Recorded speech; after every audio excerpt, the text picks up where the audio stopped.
Ces deux-là, les gars, pour moi, ils ont rien à faire dans ce 11, comme ça je vous le dis, les gars. Brahim Diaz et Hakimi n'ont rien à faire dans le 11 de cette CAN.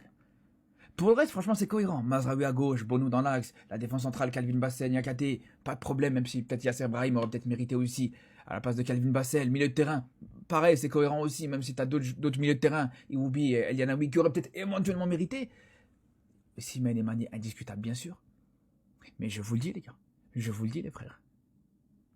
Brahim Diaz, Hakimi n'ont rien à faire là. J'en ai rien à foutre, même si Brahim Diaz, meilleur buteur de cette CAN, à partir du moment où tu avais le ballon de cette CAN, le ballon de la victoire au bout des pieds, et que tu l'as raté lamentablement, c'est pas juste que tu as raté, voilà, par manque de chance, non, tu l'as raté lamentablement avec une Panenka dégueulasse, je vous le dis, il a rien à faire dans ce 11.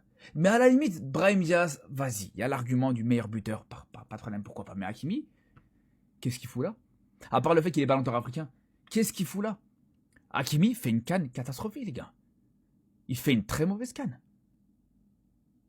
On se rappelle contre la Tanzanie, c'est son erreur de marquage qui aurait pu nous coûter un but. Certaines pertes de balles aussi contre la Tanzanie qui ont pu coûter très cher. Pareil contre le Cameroun. La seule occasion camerounaise, c'est encore une fois une erreur de marquage d'Hakimi sur Nkoudou. On parle même pas de la finale, les gars, où... voilà. Responsable littéralement sur le but de Pape Gueye. Le mec a joué cette CAN sans être à 100%. Et il savait pertinemment qu'il n'allait pas être à 100%, mais il a quand même décidé de jouer cette CAN. Il a rien à faire dans ce 11. Désolé les gars, désolé, mais il a rien à faire.